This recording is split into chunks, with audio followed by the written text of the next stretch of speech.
Un mot de plus pour parler du contraste entre le serviteur d'Élisée, Géhazi, et les fils des prophètes.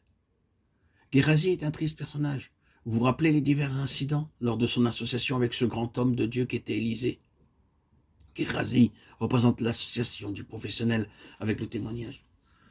Souvenez-vous quand le fils de la veuve mourut et qu'elle est là auprès du prophète et que le prophète dit à Géhazi, c'est un terrain, prends mon bâton dans ta main et pars. Si tu rencontres quelqu'un, ne le salue pas, et si quelqu'un te salue, ne lui réponds pas. Tu mettras mon bâton sur le visage de l'enfant. 2 Rois 4, 29. La femme vit qui était ce Géhazi, car habituellement les femmes voient les gens de cette espèce. Elle ne mit pas toute sa confiance en lui. Elle s'attendait au prophète, mais Géhazi est arrivé avec le bâton du prophète avec un air très important. Je pense très professionnel, lui le serviteur du grand prophète. Il est entré et s'est dirigé vers la pièce où le garçon se trouvait. Il a mis le bâton sur le garçon et s'attendait à voir quelque chose se passer. Cependant, rien ne s'est produit. Sans nul doute, Géhazi a dû mettre en œuvre la méthode préconisée pour que la chose se fasse. Peut-être que le bâton n'est pas dans la bonne position, a-t-il dû se dire. Il a donc essayé une nouvelle fois, mais rien n'est arrivé.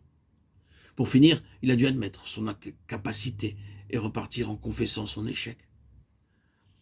Les fils des prophètes, par contre, ont également été confrontés à des situations difficiles où l'intervention de Dieu était nécessaire, mais ils ont vu les choses se réaliser. Où est donc la différence? Quelle en est l'explication?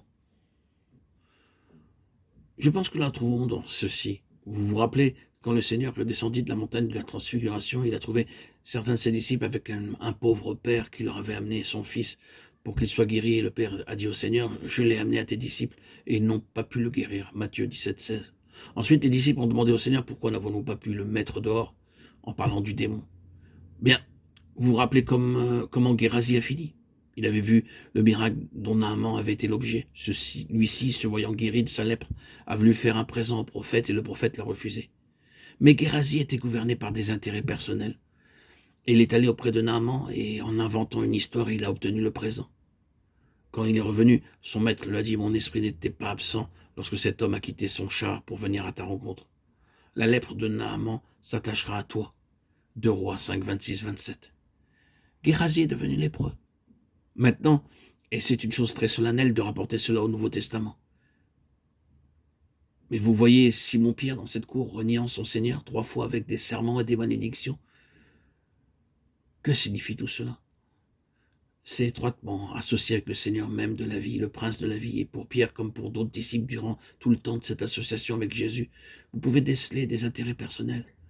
Ils avaient des intérêts personnels pour le royaume, ils voulaient la position dans le royaume, ils se querellaient entre eux pour avoir et pour savoir qui serait le plus grand dans le royaume. Oui, il y avait des éléments personnels et à la fin de tout cela, c'est la mort et la lèpre spirituelle.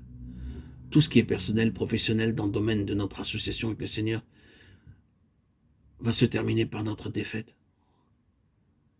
Cela ne fera pas progresser le témoignage.